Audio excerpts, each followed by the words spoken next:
S'il y a bien une chose qui est précieuse et qui est fondamentale dans ta vie, c'est ta vie intérieure. Ta vie intérieure, c'est vraiment ce que personne ne peut te voler. C'est vraiment cette part d'éternité en toi qui est immuable, éternelle, qui va t'accompagner tout au long de ta vie. Et j'ai même envie de te dire que c'est l'expression de ta nature profonde qui va même t'accompagner dans tes prochaines vies. Depuis cet espace, tu peux reconnecter avec la mémoire originelle de tes anciennes vies. Et lorsque tu comprends cela, tu comprends que cette richesse est infinie et ça vaut plus que tout l'or du monde. Parce que toutes les expériences que tu as accumulées dans tes différentes vies, aujourd'hui, demeurent comme un potentiel, un capital qui demeure à l'intérieur de toi et qui, en se réactivant, te permet d'expérimenter la vie avec toute cette richesse, tous ces enseignements, cette sagesse qui t'a accompagné dans tes autres vies. Donc ta vie intérieure, c'est ce qu'il y a de plus précieux. À l'intérieur de toi sommeille une part d'éternité, un bout de Dieu quelque part, quelque chose qui ne t'appartient pas vraiment à toi, mais qui appartient à qui tu es dans l'origine de l'origine, c'est-à-dire ce qui appartient à nous tous, à toute la création, que ce soit une pierre, une plante, l'eau derrière moi. Eh bien, cette part d'éternité lui appartient également, cette part de la source. Et à l'intérieur de toi demeure cet aspect de la permanence, c'est-à-dire qu'il y a quelque chose qui est éternel, immuable, que personne ne peut éteindre, que personne ne peut atteindre également. Quelque chose qui est éternel et immortel, que tu dois apprendre à protéger et que tu dois apprendre à servir. C'est vraiment essentiel parce que tu vois, ta vie intérieure, encore une fois, c'est vraiment ce qui va t'accompagner tout au long de ta vie. Et c'est la seule chose qu'on peut vraiment pas te voler.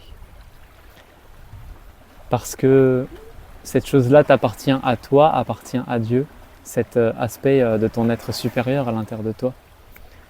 Et tu vois, dans notre vie, on a tendance à oublier cette part-là. Lorsqu'on n'est pas connecté à Dieu dans notre cœur, lorsque nous ne vivons pas avec cette présence du divin incarnée sur terre, à travers toutes les situations de vie, si nous n'incarnons pas ce principe divin à l'intérieur de nous, dans notre vie incarnée, alors nous ne pouvons pas, quelque part, préserver ce noyau central dans notre vie qui va nous permettre d'expérimenter cette vie que nous voulons tous, c'est-à-dire cette vie de l'âme, cette vie qui nous permet quelque part de réintégrer toutes les dimensions de notre être, tous les étages de ce que nous sommes profondément, pour faire l'expérience de la vie dans ce qui est le plus juste et ce qui nous a été offert par Dieu lui-même à travers sa création. Je crois que dans la vie, il faut avoir des principes, il faut connaître ses valeurs, avoir une clarté sur ce que tu souhaites profondément dans ta vie et que tu sois clair dans l'orientation que tu donnes. Si tu as cette chance de vivre avec ce feu qui t'anime dans ton cœur, de ressentir cette impulsion, cette conviction intérieure, tu dois pouvoir protéger le sacré en permanence et reconstituer le noyau sacré, ce feu inébranlable à l'intérieur de toi qui va faire que tu vas rencontrer toutes les situations de vie sans être ébranlé par tout ce qui te vient dans l'extérieur, toutes les situations et les événements, les circonstances que tu vas rencontrer dans ta vie. C'est vraiment essentiel parce que de ta connexion, de ta croyance, de ton orientation, de ton engagement envers le sacré, envers le divin, tu seras testé et tu seras mis à l'épreuve vis-à-vis de cette connexion-là. Si tu vis pleinement cette présence amour dans ton cœur, si tu la nourris, tu l'ennoblies, tu la préserves, alors tu auras comme toutes les conditions quelque part pour passer le portail et pour être validé par des mondes qui te permettront d'accéder davantage à cette vie plus subtile, plus, on va dire, divine. Mais seulement s'engager, seulement avoir l'intention ou seulement y penser ou y croire, ça ne suffit pas. Il faut véritablement l'engendrer à travers ta vie intérieure. Et cela se fait vraiment dans l'intimité de ton cœur, de ta relation avec Dieu lui-même. Et tu dois prouver à quel point tu es engagé et à quel point tu es prêt à honorer et à ne pas te détourner vraiment des lois de la vie. Parce que tu vois, les lois de la vie, j'en parle souvent, les lois de la nature, les lois universelles qui gouvernent le monde et qui orchestrent la création dans une grande harmonie, eh bien, elles sont régies par Dieu. Et donc, si tu veux aller vers lui, si tu veux cheminer vers la lumière, si tu veux cheminer vers ton être véritable, ta nature profonde, originelle, eh bien, il te faudra respecter les règles de Dieu et non les règles de l'homme imposées par ce monde artificiel et ce monde de l'homme. Et donc, c'est à partir de là que tu commences à montrer à quel point tu es fidèle et à quel point tu es prêt à respecter ces lois. À partir du moment où tu rétablis comme une harmonie, une cohérence dans ta vie à l'extérieur vis-à-vis de ces lois, alors tu pourras être accueilli et validé par un monde qui t'ouvrira d'autres portes. Et tu vois, si on est honnête et totalement transparent, aujourd'hui dans la spiritualité, on n'a pas cette intention de servir, tu vois, on n'est pas vraiment dans cette idée de servir la création, de servir plus grand que soi, et la démarche, elle n'est pas, tu vois, quelque part, elle est un peu narcissique et égoïste parce qu'on veut faire le chemin pour nous-mêmes, pour retrouver les élans de notre âme, et voilà, c'est légitime à un moment donné, mais toute ta vie vivre dans cette intention-là n'est pas saine parce que tu n'es pas là comme dans une offrande et dans un débordement d'amour pour servir la création tout entière, pour honorer Dieu, le divin, la lumière. Et c'est cette spiritualité New Age quelque part qui nous a détournés de qui nous sommes et qui nous a fait croire à un monde, la fausse lumière. Tu sais, les mondes sombres, les mondes qui cherchent à nous détourner, les tentations, les sollicitations font partie justement de ce monde qui est la fausse lumière et qui essaye de nous détourner et de nous amener justement dans des directions qui va nous amener à l'encontre de ce que nous sommes véritablement. Ce sont des buts qui ont pour projet d'anéantir la vie et de détourner la matrice originelle de la création, pas vers un ennoblissement et vers justement un développement, une croissance, mais au contraire vers une destruction, vers un recyclage et vers une dégénérescence. Je pense que c'est vraiment essentiel cette notion de conviction et de valeur et de principe en soi. Tu dois, lorsque tu reconnectes avec ça à l'intérieur de toi, pouvoir le respecter en permanence. Et si on est honnête avec nous-mêmes, nous nous sommes tellement détournés du divin, de la lumière, de Dieu la source, à travers notre vie. Nous avons affirmé des choses, nous nous sommes engagés dans des directions, nous avons dit porter des mondes supérieurs, nous avons parlé des alliances que nous avons pu avoir, des messagers, des liens que nous avons pu avoir avec des êtres, avec des entités, mais au service de quoi? Et pourquoi ce lien-là? Et qu'est-ce qu'on en a fait? C'est surtout ça aujourd'hui qu'il faut voir. C'est où est-ce que nous avons amené tout ça? Est-ce que nous avons amené tout cela pour le monde de l'homme ou pour le monde de l'âme? Est-ce que nous avons amené toutes ces choses-là de la spiritualité pour ennoblir notre vie matière, pour aider des êtres qui étaient dans la souffrance, pour aider des êtres qui cherchaient des réponses pour retrouver une harmonie de vie, ce qui est légitime. Mais nous avons participé à un monde éphémère et mortel, parce que nous avons aidé des humains qui cherchaient à avoir des réponses spécifiques par rapport à leur vie, pour continuer à vivre dans cet espace-là, mais sans être éveillés à la conscience du divin, dans cette vie et dans son incarnation.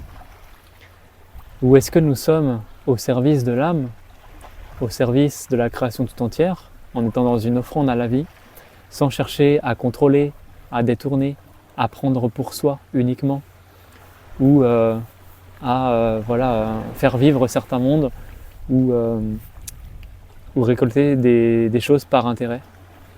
Tu vois, si on est honnête avec nous-mêmes, et moi-même j'ai participé aussi à ces élans-là dans une partie de ma vie où j'utilisais aussi cette richesse, tu vois, ce qui nous est offert, ces connaissances, cette sagesse qui nous est offerte pour être un créateur dans ma vie, pour manifester plus d'abondance, pour manifester plus de paix, tu vois, mais tout était orienté vers mon humain, vers vers le côté très mortel de ma vie finalement, pour continuer à vivre dans cet aspect-là sans être dans l'éveil de l'âme et dans le service à l'autre et dans le service à plus grand. Je pense que à un moment donné sur le chemin, tu t'éveilles et tu comprends que il y a une nécessité de jouer ton véritable rôle et d'être un véritable participant de la création et ne plus seulement vivre pour tes intérêts et pour subvenir à tes propres besoins. Et puis quand tu regardes bien finalement, tu vois, la vie elle est simple, elle est sobre, tu n'as pas besoin d'énormément de choses.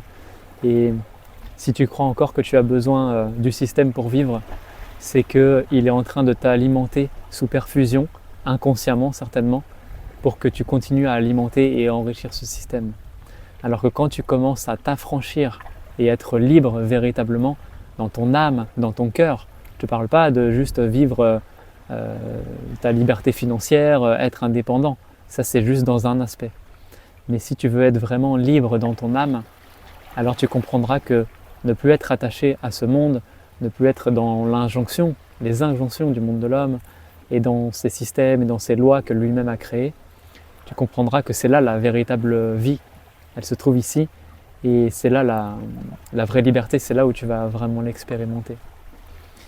Et c'est à partir de là où tu vas vraiment vivre depuis cet espace intérieur et que finalement cet espace se trouve dans les espaces les plus simples, les plus sobres et que tu te suffis de toi-même. Tu n'as pas besoin de courir après l'argent, de courir après le travail, de courir après les autres ou de chercher je ne sais quoi à l'extérieur. Tout est en toi. Tu as simplement oublié qui tu es. Tu t'es simplement désaxé et nécessairement tu as besoin de retrouver ton axe, ton alignement pour revenir dans cette posture juste.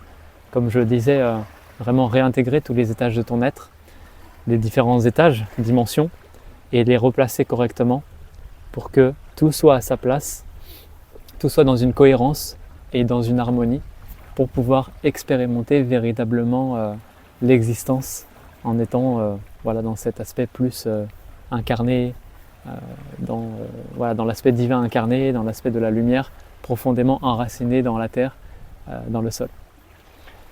Je pense que toutes ces civilisations éveillées, tous ces maîtres, ces sages qui sont venus porter cette belle parole sur terre, tous ces enseignements, toute cette richesse qu'aujourd'hui nous bénéficions, eh bien je crois que c'était leur message, c'était vraiment leur grand message, c'était que cette lumière finalement touche le sol et s'incarne profondément dans nos racines, dans notre monde intérieur, pour qu'elle puisse émaner aussi à l'extérieur. Mais d'abord ça doit se faire en soi et à partir de là, la vie devient beaucoup plus simple, devient beaucoup plus légère et fluide, exactement comme la vie naturelle nous le montre. Lorsque tu regardes un arbre, un animal, une plante, elle n'est pas dans le mécontentement, elle est dans l'acceptation, elle est dans une conviction aussi à la vie, de ce qu'elle porte, de ses valeurs, elle est là prête à protéger cela. Et elle maintient dans ce noyau, dans ce feu sacré, dans ce cocon divin en soi, cette graine du divin, cette graine du sacré, de Dieu. Elle maintient toutes les conditions pour que ce feu ne soit pas altéré et que rien ne peut l'éteindre profondément à l'intérieur de soi. Et elle s'épanouit et elle se développe, elle s'affranchit des mondes pour devenir libre, créatrice dans différents mondes et voilà, pour être encore et toujours dans une profusion, dans une abondance et dans une participation à la création tout entière. Voilà, merci pour ton écoute. Je t'invite à méditer profondément sur ces quelques mots qui peuvent potentiellement peut-être te réaligner si tu sens que dans ta vie il y a comme une instabilité, quelque chose qui n'est pas immuable et éternel dans tes convictions, dans tes valeurs profondes, dans les principes qui sont importants pour toi.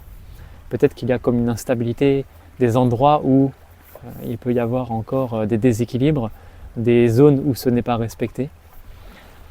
Voilà, si tu ressens l'élan, je suis là aussi pour être à ton écoute et potentiellement pour te réaligner et faire des réajustements si tu as besoin.